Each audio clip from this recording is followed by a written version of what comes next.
cold all the time, very, very low libido, night sweat, frequent urination, dryness, and having no lubrication, digestive issues, no idea about my natural hunger cues.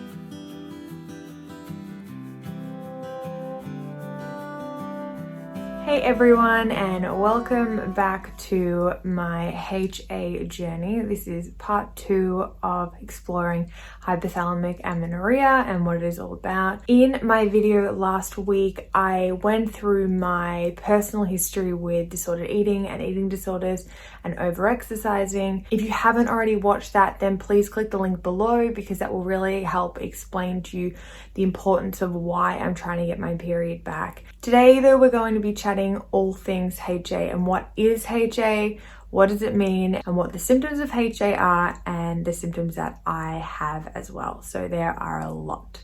So let's get started. Hypothalamic amenorrhea is pretty much explained by the name itself. So amenorrhea is to do with the absence of your period, and hypothalamic relating to the hypothalamus, which is a small little part in our brain. I'll give you a very, very basic understanding of what it does, but I recommend that you do your own research into that. The hypothalamus receives input from all over the body to do with our hormones and chemicals. So what it wants to do is keep everything at a stable level, but sometimes when there is an imbalance, what happens is systems in our body shut down. So in this example, it is our reproductive system is shutting down when we have hypothalamic amenorrhea because we have an absence of our period. So what exactly causes HA? Well, it's going to be different for everyone, but it can be physiological stress, weight loss, over-exercising, under-eating. There are so many factors that can place stress on the body, and genetics can play a huge role in this as well. For me personally, it was years of over-exercising and under-fueling my body. For example, I did intermittent fasting for many, many years. Even though I might have been eating the right amount of calories throughout the day, in the morning I was severely under-fueling my body and my body was having to dip into its reserves. I didn't realize what I was doing at the time was affecting this. I think I mentioned previously in the first video that I've had HA for many, many years, but it wasn't until the last 6 months that I properly realized what I had. I stumbled across the book No Period Now What, and I highly recommend that you get yourself a copy of this because it feels like it was written about me, and I know many people who have read the book say the same thing. So definitely read into that if it's something that you want to know more about. But for me, HA was definitely caused by over-exercising and under-fueling my body for many, many, many years. So essentially, HA is caused by a lack of energy coming in and too much energy going out. So if we're looking at our energy systems, in order to have a functioning body, we need adequate energy all the time. When that energy is being expended too much and not enough fuel is coming in, then our body is going to shut down certain systems. And our reproductive system is not a system that is required for our survival. So it is the first one to go. So for me, that has been long gone for many, many years. And I am trying very, very hard to get it back. I did actually get my period last year for 3 cycles. I didn't understand what was going on. I know that may seem weird, but for not having had it for so many years and for also having to go on medication with Hunter and then being told we will have to go through IVF for a second baby, when I did get my period, I really didn't understand what my body was doing. It didn't make a lot of sense. It then went away and never came back. So it's now been 250 days since my last cycle, and we would really like to rectify that and get everything back in check. I only ever thought that a lack of period would result in infertility and struggles with getting pregnant. I didn't realize that through not having your period, there are so many other things that can go wrong now in your life, but also in future. So I want to dive into the symptoms of HA and what perhaps other people might be experiencing as well, and what I definitely have and are experiencing currently. When you're not getting your period, and you're not having a regular cycle, it means that your hormone levels, your estrogen and other hormones involved in the process aren't fluctuating on a normal cycle throughout the month as they would be. And this can cause serious damage. I've had many blood tests over the years and spoken to many doctors about the fact that I haven't had my period. And every time I've been told that this is not a problem and it's okay. The issue being that my blood tests have always shown that my hormone levels have been in a low to normal range. But what doctors have failed to understand, and what I have failed to understand up until recently, is that they're always in a low to normal range. They're never ever going high, and they're never coming back down as they would throughout your cycle. I consistently have low to normal levels of estrogen and all my other hormones in my body, which is having a lot of negative effects on my system. On a side note, I want to mention that I was on the pill since I was 16, so for about 7 years I was taking the pill, and it's really important to note that the pill only masks what's really going on with your system. So for the doctors, it was really easy for them just to say to me, it's because you're on the pill, don't worry about it. No one ever told me not to go off the pill. No one ever told me to explore other options. And a lot of the time you'll find your GP will actually recommend you go on the pill to help regulate your cycle. It's really important that everyone understands that the pill does not help with any of these things. It only masks underlying effects. Obviously, I'm not a doctor, so please consult anything with your GP, but it's really important to note that it's not your true cycle what you're seeing when you're on the pill. I wish I had questioned things a whole lot earlier, but I'm glad I'm on this journey now, and I'm glad I'm able to see that all of these symptoms that I'm about to delve into are actually connected to this one thing. This provides me with so much motivation than just potentially wanting a second child in the future to actually really fight hard to get my period back. And it is a fight because I'm having to consistently combat disordered eating pattern thoughts and so many routines I've had in place for many years of my life. So it is a challenge, and I'm sending so much love and so much strength to anyone trying to do the same thing because it is really, really tricky. So the first main symptom of HA is not having your period, and I definitely check that box. I have not had a regular cycle for nearly 10 years, and then I had to go on medication to have Hunter, and I had to go on medication to try and have a second one. My period did come back in the middle of the last year for 3 cycles. I did not understand why this was happening though. I was extremely stressed, and then it went away. So now we're trying to get it back again. Another main symptom of HA is feeling cold all the time. Check. I am always wrapped up in blankets. Michael even got me my favorite blanket hoodie for Mother's Day, and I am always wearing socks around the house because I am freezing. So it's really important that you understand that being cold all the time is not normal, and potentially this is something that your hormones are having an effect on. Third one, which is a big one, and I definitely took this, and that is having a very, very low libido. This is something that a lot of mothers tend to talk about, that their sex drive really plummeted after having their kids, and I genuinely believe that it was due to breastfeeding. And I think that part of it was, I think I was also really burnt out from the trauma of trying to get pregnant in the first place, but it has never ever come back. So sorry, Michael, and it's not fun. So we want to be able to get that back, and low estrogen plays a really, really big role in your sex drive and your libido, and at the moment that is somewhere buried underground. So that is a huge symptom that I'm facing at the moment. Night sweats is another symptom that I had, and I had no idea that it was connected to HA. I would often wake up in the middle of the night and feel like I was all wet and dripping, and the top that I was sleeping in would be quite damp. Sometimes I've had to put on a new one, and I had no idea that this was connected to HA, but it can be a common symptom as well. Frequent urination. If you know me, if you've read anything I've put on Instagram, you will know that I am going to the toilet so many times during the day. The other night, I woke up 7 times to wee. 7. It's ridiculous. I had no idea that low levels of estrogen were connected to frequent urination. There are estrogen receptors throughout your urinary tract, and when your estrogen levels are low, this can actually cause the bladder lining to atrophy and thin. The thinning of the lining can actually cause for penetration of the urine to happen easier, and it sends signals to your body that your bladder is full even when it is not. That is me in a nutshell. I don't have to wee as often.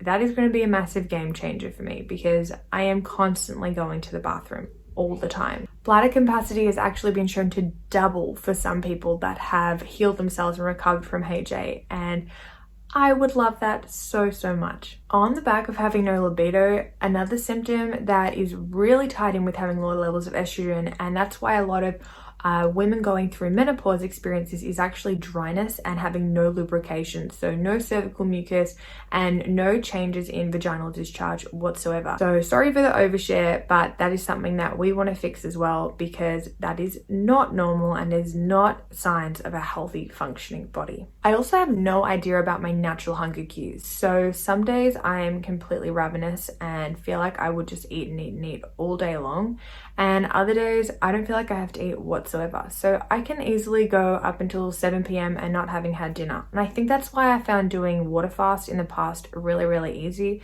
because ignoring those hunger cues was actually natural to me because I've done it for so many years. On the flip side of that, I also don't know when to stop eating. So I can have dinner, really enjoy it, go back for seconds and thirds, and if there's more, I'll go back for fourths. I can look extremely uncomfortable and I'm feeling full in my stomach, but mentally I'm not satiated and I want to eat more and more. So I really have a hard time having a handle on my hunger cues, whether that is when I'm too full or whether that is when I'm really hungry. Hopefully getting a handle on my hormones and letting my body know that it's going to have a constant fuel source throughout this process is going to help me recover my hunger cues and feel like I can actually eat like a normal person again without having so many restrictions in place. Digestive issues, tick, they are definitely something that I'm faced with. I had no idea that was going to be connected to HA whatsoever. And we definitely want to get them under control because they have been a problem for the last few years of my life, most definitely. And I would love to not have to be, running off to the toilet or being in cramps and pain all the time. In the last video I put up, I spoke about this one in depth for me, and that is having disordered thought patterns around food and eating behaviors. So for me, that is things like, feeling like I have to exercise so I can enjoy this food, or I can only eat this food if I'm going to go to the gym. Thought patterns like that, or certain types of food that I'm only allowed to eat at certain times of the day. That is really big symptom of HA because it is tied into our behaviors. Because as I mentioned earlier, HA is caused primarily by over-exercise and a lack of fuel. Those things are commonly tied in with disordered thought patterns around food and behaviors. Osteopenia and osteoporosis is all about having a low bone density, and that can only be found through a DEXA scan, which I've never had before. It is something that is quite common in those who have suffered from an eating disorder for many years. So I'm not sure if that relates to me or not, and it might be something I look at further down the track. But at the moment, getting my period back is the very best thing I can do, just in case that is something that relates to me as well. A couple of other symptoms of HA which I don't experience are tiredness, brittle nails, brittle hair. Even though my hair is falling out at the moment, that has actually been ruled out to be something completely different. Throughout all the years of having HA, I never had brittle hair whatsoever. Getting awoken in the middle of the night by hunger is something as well that can affect you. The only thing I'm getting woken up in the middle of the night for is needing to go to the toilet, not to do with my hunger. Skin issues can also be caused by HA, more of a dryness and a dullness around the skin, and I don't think that's me at all. I don't believe I have dry and dull skin. So there are a whole list of symptoms that come into play with HA, and some of them I don't have, most of them I do. I truly only thought that not having your period and having low estrogen only would result in having difficulty having a baby. What I find fascinating, and is the last thing I want to share with you, that when I was pregnant with Hunter, I was completely fine. I often would joke about the fact that he healed me from the inside out when I was carrying him. I didn't realize though at the time that this is because my estrogen levels and all my other hormones were at the level they were meant to be for my body. So when I was pregnant, I actually didn't have any urination problems whatsoever. I would go all night without having to get up and go to the bathroom, and I would be able to hold it for hours at a time during the day. I definitely wasn't cold. I had no more night sweats. I was completely fine from a digestive point of view as well, and had no problems eating gluten or eating any other foods. I also had no restrictive food patterns, and I just gave my body permission to eat whatever I wanted, and it was so natural.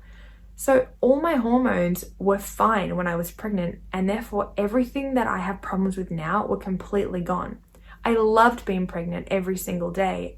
I thought that was just because I loved carrying a baby. But looking back on it, I think I love being pregnant because I truly felt for the first time in my adult life complete and whole. Everything was functioning as it was meant to. I just can't rely on having another baby to feel that way again. I need to be able to get my period back, and I need to be able to get rid of all of these symptoms. I don't want to be cold all the time anymore. I don't want to have to get up every half an hour to go to the bathroom. I don't want to get up to have to go to the bathroom every half an hour. I don't want to be having night sweats. I would like my sex drive back, and I just want to feel normal. So that is the end of this video in terms of all my symptoms and what HA actually is. I will link below a lot of the resources, so you're welcome to read where I got this information from. And I really highly recommend that you learn more about it too if it's something that you believe you might have as well. Definitely see your doctor, but also note that I spoke to my doctor about this stuff for years and years and years, and they never ever once suggested HA as the issue. They don't know everything about female health, and often if you're not severely underweight, they won't even look at your missing period as being an issue for any other reason. Anyone, regardless of your size, can have HA. It can also be mistaken for polycystic ovarian syndrome, and at one point I was told that I did have polycystic ovarian syndrome. Was quickly told that I just had polycystic ovaries and not the syndrome as a whole, but it's really important to understand the difference between that, and there's a whole lot of information out there available on HA and PCOS and the similarities and differences between the two. So I do recommend that you look into that further if you think that's something you need to do. For me, sharing this is a really big part of my healing journey, and I'm really hoping that by sharing this with everyone else, it's a really big part of yours too. I want to normalize talk around periods and not having our periods, around sex drive and loss of libido, or around not having any cervical mucus. This is something that all women go through at some point in their lives, and it's something that we need to really normalize and make us all feel okay about talking about it and sharing about it. Next week, when I come back with part 3 of my update, I'm going to be talking to you about 10 things that I'm actually doing and putting into place to heal my body from this. And I'm going to talk to you about how you can recover from HA. This is all my personal journey though. My story, my history, my information. What I share might not work for you. I don't expect you to put anything in place for yourselves. I'm just here to share.